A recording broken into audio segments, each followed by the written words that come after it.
ভাইয়ার সাথে যখন বিয়ে হয়েছিল তখন ভাবির মুখে খুব সুন্দর হাসি ছিল। আজকে সব আছে সেটাই নেই। হয়তো এমন কিছু হয়ে যাবে কল্পনাও করিনি। ছোটবেলা থেকে আমার অনেক ইচ্ছা ছিল খুব সুন্দর করে বিয়ের অনুষ্ঠান করব, ভালো একটা চাকরি পাওয়ার পর বিয়েটা করব। কিন্তু সবকিছু তো সবার কপালে থাকে না। আমার কপালও হয়তো নেই। আকাশের দিকে তাকিয়ে আছি, জীবনে এমন কিছু সময় আসবে আমি স্বপ্নেও ভাবিনি। ভাবিকে বিয়ে করতে হবে, তাও নিজের অজান্তে। এইসব ভাবতে ভাবতে কখন যে চোখে পানি চলে আসলো টেরই পাইনি। কেউ একজন পিছন থেকে কাঁধের উপর হাত দেয়, তাকিয়ে দেখি বাবা। আমি বললাম, আব্বু এখনো তুমি এখানে ঘুমাওনি? বাবা বলল, পৃথিবীর নিকৃষ্ট বাবার মধ্যে আমি একজন, যে অন্যের মেয়ের জন্য নিজের ছেলেকে কুরবানি দিলাম। আমি নিশ্চুপ। বাবা বলল, তোর সাথে আমি অনেক বড় অন্যায় করেছি। এই বয়সে সবাই ঘোরাফেরা করতেছে আর আমি তোর কাঁধে সব চাপ তুলে দিলাম। আবার তোর অমত থাকা সত্ত্বেও অমন্তের সাথে তোর বিয়ে দিলাম। তুই আমাকে মাফ করে দিস বাবা। আমি বললাম, ধুর, তুমি এগুলো কি বলো? তোমার যেটা ভালো মনে হয়েছে সেটাই করেছো। বাবা বলল, অবন্তীকে অনেক ভালোবাসিস রে। মেয়েটাকে ছাড়া ঘরটায় কেমন যেন ফাঁকা ফাঁকা লাগে। আমি কোনো কথা বলতেছি না। বাবা বলল, যা, অনেক রাত হয়েছে, এবার ঘরে যা। মেয়েটা অনেকক্ষণ ধরে বসে আছে। আমি আর কোনো কথা না বলে নিচে চলে আসলাম। এসে রুমে চলে গেলাম। দরজা খুলে ভিতরে গিয়ে দেখি ভাবি মানে অবন্তী ভাইয়ার একটা ছবির দিকে তাকিয়ে কাঁদতেছে। আমার ঠিক কি করা উচিত কিছুই বুঝতেছি না। আমি খাটের পাশে গিয়ে দাঁড়িয়ে রইলাম। একটু পর ভাবি, না আর ভাবি বলবো না, কারণ সে এখন আমার স্ত্রী। অবন্তী বলল, তামিম। আমি বললাম, জি। অবন্তী চোখের পানি মুছতে মুছতে বলল, তোমার সাথে কিছু কথা আছে। আমি বললাম, বলেন। অবন্তী বলল, আমি জানি তুমি ছেলেটা অনেক ভালো। তোমার মতো ছেলেকে স্বামী হিসাবে পাওয়া সত্যিই ভাগ্যের ব্যাপার। কিন্তু আমি তোমাকে কখনো স্বামী হিসাবে মানতে পারবো না। আমি অবাক হয়ে ওনার দিকে তাকিয়ে রইলাম। অবন্তী বলল, তুমি তো জানোই তোমার ভাইকে আমি কতটা ভালোবাসি। তোমার ভাইয়ের জায়গা আমি অন্য কাউকে জীবনেও কল্পনা করতে পারবো না। আমি চুপ। অবন্তী বলল, যেই দিন প্রথম বউ সেজে তোমাদের বাসায় এসেছিলাম তখনই ওয়াদা করেছি তোমার ভাইকে ছাড়া জীবনে আর কারোর দিকে তাকাবো না। আমার থেকে তোমার ভাই আমাকে বেশি ভালোবাসতো। কতটা বাসতো সেটা হয়তো কল্পনাও করা যাবে না। আমি এখনো চুপ। অবন্তী বলল, তুমি হয়তো আমাকে প্রশ্ন করতে পারো, আমি যদি অন্য কাউকে স্বামী হিসাবে না মানতে পারি তাহলে তোমাকে কেন বিয়ে করলাম? হ্যাঁ, এটারও উত্তর দিয়ে দিচ্ছি। তোমার সাথে বিয়ে না হলে অন্য কোথাও ঠিকই বাবা মা আমায় বিয়ে দিয়ে দিত। কিন্তু আমি এইখানে আব্বু আম্মু আর তোমার কাছ থেকে যে ভালোবাসা আদর যত্ন পেয়েছি তা অন্য কোথাও নাও পেতে পারি। আমার মনের অবস্থাটা তোমরা একটু হলেও বুঝবে, বাট অন্যরা বুঝবে না। আমি চুপ। অবন্তী বলল, জানো তামিম, আমি হচ্ছে পৃথিবীর সবচেয়ে বড় অভাগী। সুখ ঠিকই আসলো কিন্তু কপালে লেখা ছিল না। আমি তাও চুপ। অবন্তী বলল, তুমি আমাকে মাফ করে দিও। তোমার সুন্দর জীবনটা আমি নষ্ট করে দিলাম। জানো, আমারও অনেক ইচ্ছা ছিল তোমার জন্য খুব সুন্দর একটা মেয়ে দেখে তারপর তোমার সাথে বিয়ে দিব। আমরা যা হিসাবে নয়, বোন হিসাবে থাকতাম। এবার চিন্তা করো কত সুন্দর হতো আমাদের ফ্যামিলি। আমি এখনো চুপ। অবন্তী বলল, তুমি প্লিজ আমাকে মাফ করে দিও। আমি তোমাকে স্বামী হিসাবে মানতে পারছি না। আমি বললাম, অনেক রাত হয়েছে। হেই সবাই কেমন আছেন? আপনারা তো আমার ফেসবুকে নানা ধরনের গল্প শুনে অভ্যস্ত, কিন্তু আজকে আপনাদের জন্য আরো বড় একটা চ্যালেঞ্জ। চলে আসুন আমার ইউটিউব চ্যানেলে, যেখানে আমি করি দারুণ সব মুভি এক্সপ্লেন গল্প। এখানকার গল্পগুলো শুধু মজার না, অনেক ইন্টারেস্টিং, অনেক রহস্যে ভরা, আর আপনাদের জন্যই বানানো। তাই দেরি নয়, লিংকে ক্লিক করে আমার ইউটিউব চ্যানেলে ঢুকে গল্পগুলো দেখে আসেন। ভালো লাগলে সাবস্ক্রাইব করে পাশে থাকবেন। আর প্লিজ ভিডিওগুলো কেমন লাগলো কমেন্টে জানাতে ভুলবেন না। আপনাদের কমেন্টেই আমাকে আরো ভালো গল্প বানাতে সাহায্য করে। আর হ্যাঁ, আপনারা যারা আমাকে ফেসবুকে কমেন্ট করে রিপ্লাই পান না, তাদের জন্যই বলছি, আপনারা আমার ইউটিউব চ্যানেলে যান, ভিডিওগুলো কেমন হচ্ছে জানান, এবং আমার ইউটিউব চ্যানেলেই আমাকে কমেন্ট করে জানান আপনাদের মতামত। আমি আমার ইউটিউব চ্যানেলে সকলকেই রিপ্লাই দিব। তাই দেরি না করে চলো তাহলে দেখা হবে ইউটিউবে। এই বারান্দায় চলে গেলাম। এমন কিছু হবে আমি জীবনেও কল্পনা করিনি। আমি ভাবছি অন্য কোথাও অবন্তীর বিয়ে হয়ে গেলে সে সুখে থাকবে না। সবকিছু মানিয়ে নিতে একটু সময় লাগবে। আমার সাথে বিয়ে হয়ে গেলে হয়তো অবন্তীর কোনো আফসোস থাকতো না। কিন্তু কি ভাবলাম আর কি হয়ে গেল। আসলে সবকিছু সবার কপালে লেখা থাকে না। আমার কপাল যে এত খারাপ হবে আমি কখনো ভাবিনি। কতই না সুখেই ছিলাম আমি, কিন্তু আজ সুখের চিহ্নও নাই। মনে মনে বাবার উপর রাগ হচ্ছে।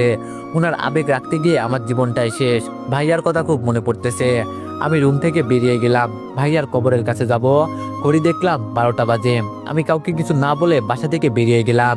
বাইরে খুব সুন্দর চাঁদের আলো। একা একা হাঁটতেছি। কিছুক্ষণ পর ভাইয়ার কবরের কাছে গেলাম। কবরের বেড়াটা ধরে তাকিয়ে রইলাম কবরের দিকে। ভাইয়ার আমার স্মৃতিগুলো মনে পড়তে লাগলো। নিজেই নিজেই বলতে লাগলাম, ভাইয়া কেমন আছিস? তোর কি সময় হবে একটু কথা বলতাম? জানিস তুই যে আমার মাথার উপর ছায়ার মতো ছিলি, এখন হাড়ে হাড়ে টের পাচ্ছি। যখন যেটা চেয়েছিস সেটাই তুই আমাকে দিয়েছিস, কিন্তু দেখ আমি কি হতভাগা, তোর জন্য কিছুই করতে পারলাম না। তুই যখন ফ্যামিলি চালাইছিস রাজার মতো চলেছি আমরা, অথচ দেখ আমি কিভাবে চালাচ্ছি। একবেলা খেলে পরের বেলা না খেয়ে থাকতে হয়, বাবা মাকে আমি সুখে রাখতে পারছি না। জানিস ভাই, এখনো আমি কোনো জিনিস কিনলে তোর জন্য কিনে রাখি। আমি যেখানেই যাই না কেন সবসময় যেন মনে হয় তুইও আমার পাশেই আছিস। ভাই তোর মনে আছে তুই যেদিন বাইক কিনেছিলি, চাবিটা আমার হাতে দিয়ে দিলি আর বললি বাইকটা আজ থেকে তোর। তুই আমার জন্য অনেক স্যাক্রিফাইস করেছিস, কিন্তু দেখ আমি কত বড় হারামি। তোর জন্য তো কখনো স্যাক্রিফাইস করিনি, বরং তোর বউটাকে নিজের বউ করে নিয়েছি। ভাই বিশ্বাস কর, আমি অবন্তীকে বউ হিসাবে কখনো কল্পনা করিনি। তোর যাতে মনে কষ্ট না যায় সেজন্য আমি কখনো অবন্তীর দিকে খারাপ নজরেও তাকাইনি। তুই সবসময় আমাকে বলতি অবন্তীকে দেখে রাখতে, কিন্তু দেখ আমি কত বড় বেঈমান। দেখে রাখার নাম করে আমি নিজেই ওকে বিয়ে করে ফেলেছি। ভাই এই ভাই, আর একবার আমাদের মাঝে ফিরে আয়। আমি যে আর পারতেছি না, মা বাবাকেও কিছু বুঝতে দিতেছি না, কারণ আমি যদি ভেঙে পড়ি তাহলে ওদের কি হবে। ভাই আমি তোর সাথে অনেক বড় অন্যায় করেছি, তুই আমাকে মাফ করে দিস। আর কোনো কথা মুখ দিয়ে আসতেছে না, বারবার ভাইয়ার চেহারাটা চোখের সামনে ভাসতেছে। আরো কিছুক্ষণ কবরের পাশ থেকে বাসার দিকে হাঁটা দিলাম, ভাবতে লাগলাম আমি হয়তো একমাত্র ব্যক্তি যে বাসর রাতে নিজের বউয়ের সাথে না থেকে একটা কবরস্থানের মধ্যে রাত কাটিয়ে দিলাম। বাসায় যাওয়ার পর দেখলাম অবন্তী এখনো নাক টেনে টেনে কাঁদতেছে। আমি বললাম কি ব্যাপার, আপনি এখনো ঘুমাননি? অবন্তী বলল কোথায় গিয়েছিলে? আমি বললাম ছাদে, রাত অনেক হয়েছে, ঘুমিয়ে যান। তারপর আমি একটা বালিশ নিয়ে ফ্লোরে ঘুমিয়ে পড়লাম। সকালবেলা ফজরের আজানের সময় ঘুম ভেঙে যায়। আমি উঠে নামাজ পড়ার জন্য রেডি হচ্ছি, অবন্তীর দিকে তাকিয়ে দেখি বাচ্চাদের মতো ঘুমাচ্ছে। কিছুক্ষণ তাকিয়ে থাকলাম, তারপর বাসা থেকে বের হয়ে মসজিদে চলে গেলাম। নামাজ পড়ে এসে দেখি অবন্তী উঠে গেছে। আমি ওয়াশরুমে গিয়ে গোসল করে নিলাম। কাজে চলে যেতে হবে, পকেটে কোনো টাকা নাই, তাই হেঁটেই যেতে হবে। তাড়াতাড়ি না গেলে বসের ঝাড়ি খেতে হবে। গোসল করে রেডি হয়ে রুম থেকে বের হলাম, দেখি মা রান্না করছে আর অবন্তী সেগুলো সাজিয়ে দিচ্ছে। বাবা বসে বসে খবরের কাগজ পড়ছে। আমাকে এত সকাল সকাল রেডি হতে দেখে বাবা বলল, কি রে তুই কই যাস? আমি বললাম আব্বু কাজে যাচ্ছি, কালকেও যাইনি। বাবা বলল কয়েকটা দিন বাসায় থাক, সবেমাত্র বিয়েটা হলো, আরো কয়েকটা দিন পরে যাবি। আমি বললাম না আব্বু, বাসায় তো তেমন কোনো কাজ নাই, তো বসে থেকে কোনো লাভ নাই। বাবা বলল আচ্ছা শোন। আমি বললাম বলো। বাবা বলল অবন্তীর তো সামনেই ফাইনাল পরীক্ষা, কলেজের ফিস বেতন সবই বাকি রইলো। আমি বললাম আচ্ছা আমি রাতে দিয়ে দিব, কত টাকা হয়েছে আমাকে বলে দিও। সে কি আজকে কলেজে যাবে? বাবা বলল যাবে। আমি বললাম ওকে, তাহলে কলেজে গিয়ে কত টাকা হয়েছে সেটা জেনে আমাকে কল দিয়ে বলার জন্য বলিও। বাবা বলল আচ্ছা ঠিক আছে। আমি বললাম ওকে, আমি বের হচ্ছি। তারপর বেরিয়ে গেলাম, কি করব বুঝতেছি না। অবন্তীর ফাইনাল পরীক্ষা মানে তো আমারও ফাইনাল পরীক্ষা, কারণ অবন্তী আর আমি সেম ইয়ারেই পড়ি, শুধু ক্যাম্পাসটা ভিন্ন। যখন কলেজে নিয়মিত যাইতাম, টাকা খরচ করতাম, কত বন্ধু বান্ধব ছিল, আর এখন টাকাও নাই, বন্ধু বান্ধবও নাই। ফাইনাল এক্সাম চলে আসছে, অথচ কেউ একটু আমাকে জানালো না। আমারও অনেক ইচ্ছা ছিল অনার্সটা সম্পূর্ণ করব, কিন্তু কিভাবে কি করব? অবন্তীর টাকা দেওয়ার মতো টাকাও তো আমার হাতে নেই। প্রতিদিনের মতো গোডাউনে চলে গেলাম, বস সেখানে বসে আছে। আমি বললাম আসসালামু আলাইকুম বস। বস বলল কি অবস্থা মিস্টার তামিম, কালকে আসনি কেন? আমি বললাম বস একটু কাজ ছিল। বস বলল এত কি কাজ তোমার? এত কাজ হলে চাকরি করার কি দরকার? আমি চুপ করে দাঁড়িয়ে আছি। বস বলল যাও, আজকে সব মালগুলো সেল করে আসবে, না হলে বেতন কেটে নিয়ে যাওয়া হবে। আমি এখনো দাঁড়িয়ে আছি। বস বলল কি ব্যাপার, দাঁড়িয়ে আছো কেন, কিছু কি বলবা? আমি বললাম জি বস, একটা কথা ছিল। বস বলল কি কথা? আমি বললাম আমাকে যদি এই মাসের টাকাটা অগ্রিম দিতেন উপকার হতাম, আমার খুব দরকার। বস বলল তোমার কাজ করার দরকার নাই, আসছে উনি কাজ ছাড়া টাকা নিতে, ভালো লাগলে করো, না লাগলে চলে যাও। আমি আর কোনো কথা না বলে মালগুলো নিয়ে বেরিয়ে গেলাম। অবন্তীর পরীক্ষার টাকা কোথায় পাবো সেই চিন্তায় আমি শেষ। হাতের ঘড়িটা অনেক দামি ছিল, ভাইয়া ইটালি থেকে নিয়ে আসছিল, বাংলা টাকায় অনেক দাম। উপায় না পেয়ে সেটাও বিক্রি করার সিদ্ধান্ত নিলাম। ভাইয়া শেষ চিহ্নটুকু বিক্রি করে দিলাম। কয়েকটা দোকানে মালচেল দেওয়ার পর আইমান মানে স্কুল বন্ধু, ওর সাথে দেখা। আইমান বলল কিরে তামিম তুই এগুলো কি করিস? আমি বললাম আইমান বন্ধু তুই? হাই রে কতদিন পর দেখা, কি অবস্থা তোর? আইমান বলল আমি তো আছি, তুই এগুলো কি করিস? আমি বললাম চাকরি নিয়েছি। আইমান বলল ধুর বেটা, এটা কোনো চাকরি হলো? আর তোর বাবা ইনকাম করে, ভাইয়া ইনকাম করে, তুই তো এগুলো কেন করস? তুই তো রাজার হালে থাকার কথা। আমি বললাম ছিলাম, বাট এখন প্রজার থেকেও আমার খারাপ অবস্থা। আইমান বলল কেন, কি হয়েছে? তারপর আমি সবকিছু খুলে বললাম। আইমান বলল আমি তো আছি, তুই এগুলো কি করিস? আমি বললাম চাকরি নিয়েছি। আইমান বলল ধুর বেটা, এটা কোনো চাকরি হলো? আর তোর বাবা ইনকাম করে, ভাইয়া ইনকাম করে, তুই তো রাজার হালে থাকার কথা। আমি বললাম ছিলাম, বাট এখন প্রজার থেকেও আমার খারাপ অবস্থা। আইমান বলল, কি বলিস তুই, তোর পড়ালেখা? আমি বললাম, শেষ করে দিলাম। আমি পড়তে গেলে অবন্তীর আর পড়া হবে না। 2 জায়গায় টাকা দেওয়ার মতো টাকা আমার কাছে নেই। আইমান বলল, তোর রেজিস্ট্রেশন করা আছে? আমি বললাম, বাট সেটা দিয়ে আর কি হবে? আইমান বলল, তোর পরীক্ষার টাকা আমি দিব, তুই পরীক্ষা দে। আমি বললাম, ধন্যবাদ, বাট আমি টাকা নিতে পারবো না। আইমান বলল, কেন? আমি বললাম, দেখ, আমার টাকা না, এটা সত্য, কিন্তু কারো করোনা নেওয়ার মতো ছেলে আমি না, সেটা তুই ভালো করেই জানিস। আইমান বলল, আজকে যদি তোর ভাই দিত তাহলে কি বলতি? ভাই তোর প্রতি করোনা করছে? আমি চুপ। আইমান বলল, মনে কর এখন আমি তোর ভাই, তাই টাকাটা দিচ্ছি, কিন্তু মনে রাখিস একেবারে দিচ্ছি না, তুই ভালো কোনো চাকরি পেলে আমার টাকা দিয়ে দিবি। আমি বললাম, ওকে। আইমান বলল, চল কলেজে যাই, সবকিছু ঠিক করে আসি।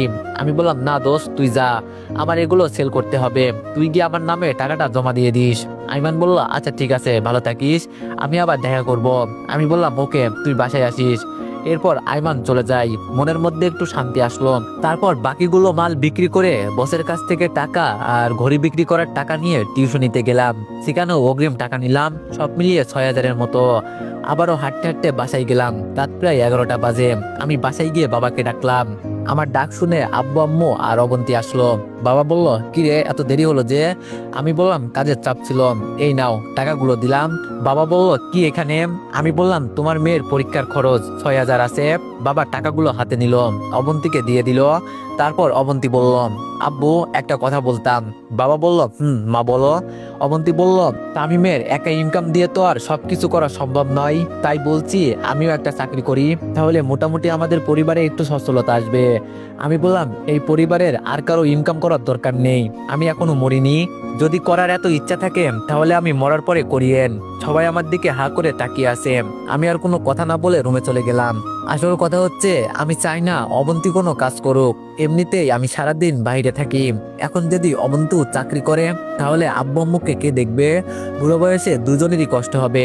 রাতে খেয়ে আমি বাইরে থেকে ঘুরে আসলাম। রুমে এসে দেখি অবন্তী ভাইয়া ছবিটা হাতে নিয়ে বসে আছে। আমাকে দেখার পর ছবিটা রেখে দিল।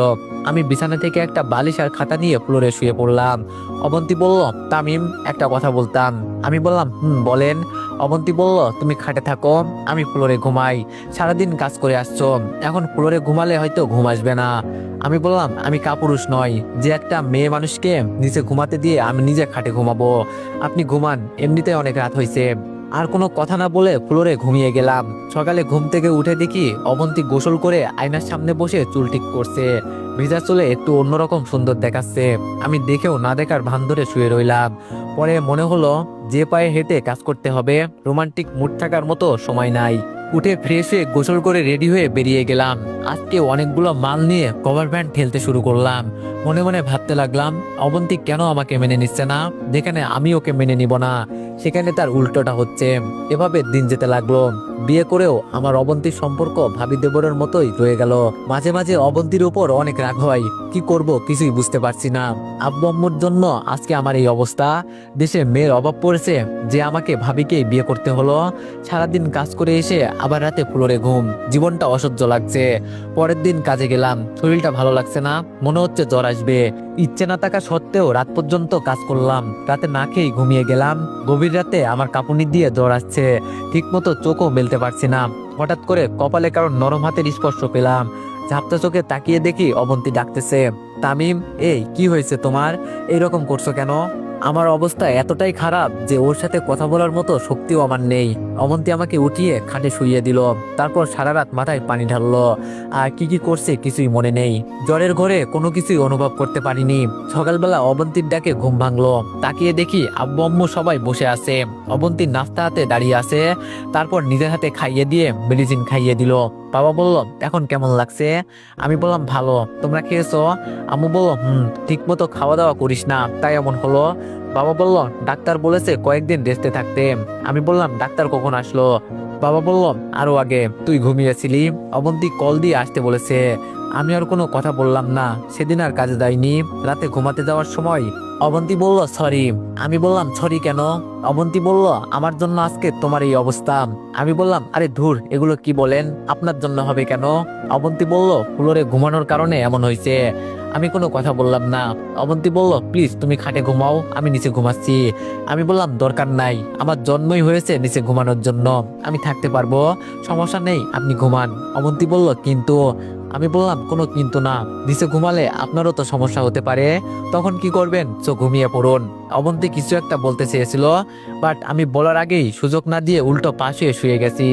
ওকে নিয়ে একটা এটা বলতে পারছে না যে আসো আমরা দুজন খাটে ঘুমাই। দুজন খাটে ঘুমাইলে কি এমন সমস্যা হয়ে যাবে, আব্বু আম্মু বুঝে যাবে, তাই অন্য রুমেও যেতে পারছি না। দেখবো অবন্তী ম্যাডাম আপনি কতদিন এভাবে থাকতে পারেন। কয়েকদিন পর মোটামুটি সুস্থ, আবারও কাজে চলে গেলাম। এমন সময় আইমানের সাথে দেখা হলো। আইমান বলল কিরে দোস্ত কি অবস্থা? আমি বললাম এই তো আলহামদুলিল্লাহ ভালো, তোর? আইমান বলল ভালোই। তোর কাজ শেষ হতে কতক্ষণ লাগবে? আমি বললাম সন্ধ্যা হবে। আইমান বলল আচ্ছা কাজ শেষে দেখা করিস, অনেকদিন তোর সাথে আড্ডা দিই না। আমি বললাম আচ্ছা ঠিক আছে। তারপর আবার কাজে চলে গেলাম। বিকালবেলা আইমানের সাথে দেখা করতে গেলাম। আইমান বলল আসছিস? আমি বললাম বল কি অবস্থা? আইমান বলল এই তো চলছে। এই জানিস আগামী মাস থেকে তো পরীক্ষা। আমি বললাম কি আগামী মাসে পরীক্ষা? আইমান বলল তোর প্রিপারেশন কেমন? আমি একটু হেসে বললাম পরীক্ষাও তো দেওয়ার কথা ছিল না, তুই তো টাকার ব্যবস্থা করে দিলি, আর বইও তো কিনিনি, প্রিপারেশন কেমন হবে তুই বল। আইমান বলল তোর ভাই মারা যাওয়ার পর থেকে সবকিছু উলটপালট হয়ে গেছে। আমি বললাম বাস্তবতা কি জিনিস এখন বুঝতেছি। আইমান বলল তোর ভাবি কেমন আছে? আমি বললাম ভাবি না, বউ আমার। আইমান বলল বউ মানে? আমি বললাম ভাবির সাথে আব্বা আমারে বিয়ে দিছে। আইমান বলল কি, কখন? আমাকে তো কিছুই বলিসনি। আমি পুরো ঘটনা শেয়ার করলাম। আইমান বলল এত কিছু হয়ে গেছে অথচ আমাকে কিছুই জানালি না। আমি বললাম সরি দোস্ত, বলার মতো তেমন সুযোগ ছিল না। আইমান বললাম তো অবন্তীর জন্য তো এটা প্লাস পয়েন্ট, তবুও তোকে মেনে নিচ্ছে না কেন? আমি বললাম জানি না রে, হয়তো আমি ওর যোগ্য নই। আইমান বলল তো এখন কি করবি? আমি বললাম কি আর করা, এভাবেই দিন যাবে। আইমান বলল শোন তামিম, এটা কোনো জীবন নয়, তোরও একটা ভবিষ্যৎ আছে, এভাবে তো তোর কিছুই হবে না। আমি বললাম তো এখন কি করতাম?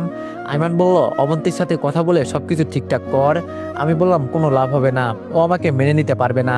আইমান বলল না নিলে ডিভোর্স দিয়ে দে, অন্য কোথাও বিয়ে হলে তখন ঠেলা বুঝবে। আমি বললাম ধুর তুই পাগল নাকি, ওরে রাখার জন্যই আব্বু আমার সাথে বিয়ে দিছে, আর তুই বলছিস ডিভোর্স? আইমান বলল ভালো তো, তাহলে সারা জীবন সিঙ্গেল থাক, ভাবি আর দেবরের মতো জীবন কাটাম। শোন ভাই, জীবন অনেক কঠিন, সেটা তুই আমার থেকে ভালো জানিস। আমি বললাম সেটা ঠিক, বাট অবন্তীকে ডিভোর্স দেওয়া তো দূরের কথা, ডিভোর্সের নাম মুখেও আনা যাবে না। আইমান বলল দেখ যা করবি ভেবেচিন্তে কর, আবেগ দিয়ে জীবন চলে না। আব্বা কি বললো, আম্মা কি বললো, এগুলোর দিকে না কান দিয়ে নিজের মন কি বলে সেটা দেখ, তোর লাইফ তোকে হ্যান্ডেল করতে হবে। আমি বললাম ঠিক। আইমান বলল তুই একটা কাজ কর। আমি বললাম কি? আইমান বলল তুই অবন্তীর সাথে সরাসরি এই ব্যাপারে কথা বল। আমি বললাম কোন ব্যাপার? আইমান বলল তোকে স্বামী হিসাবে মেনে নিবে নাকি নিবে না সেটা, যদি না মেনে নিবে বলে তাহলে তুইও অবন্তীকে বলে দিবি যে তুই ওরে ডিভোর্স দিয়ে দিবি। আমি বললাম এটা কি করে হয়? আইমান বলল সব হয়, তুই কথা বল। আমি বললাম এখন না, পরীক্ষাটা শেষ হোক তারপর। আইমান বলল আচ্ছা ঠিক আছে। তারপর আরো কিছুক্ষণ আড্ডা দিয়ে বাসায় চলে আসলাম। এভাবে দিন যাচ্ছে, অবন্তীর সাথে দরকার ছাড়া কথা বলি না, কেমন যেন অস্বস্তি লাগে। দেখতে দেখতে পরীক্ষার সময় চলে আসলো। অবন্তী আর আমি একসাথেই পরীক্ষা দিলাম। আমার পরীক্ষার কথা শুনে বাবা মা অনেক খুশি। পরীক্ষার কিছুদিন পর একদিন সকালবেলা অবন্তী বসে বসে মোবাইল টিপতেছে, আম্মু আব্বু মামার বাড়িতে গিয়েছে। আমি মনে মনে ভাবলাম এটাই সুযোগ, অবন্তীর সাথে এবার বোঝাপড়াটা হয়ে যাক। আমি অবন্তীর সামনে গেলাম। অবন্তী বলল কিছু বলবে? আমি বললাম অবন্তী বলল বলো। আমি বললাম আপনি কি চান? অবন্তী বলল মানে?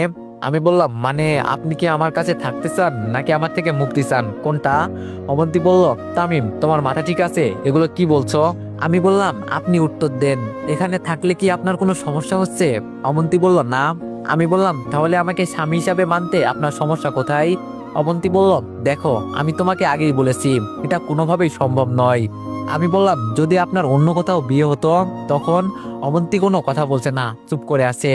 আমি বললাম আমার সাথে বিয়ে হয়েছে বলে আপনি আমাকে মেনে নিতে পারছেন না, কিন্তু অন্য কোথাও বিয়ে হলে কি পারতেন?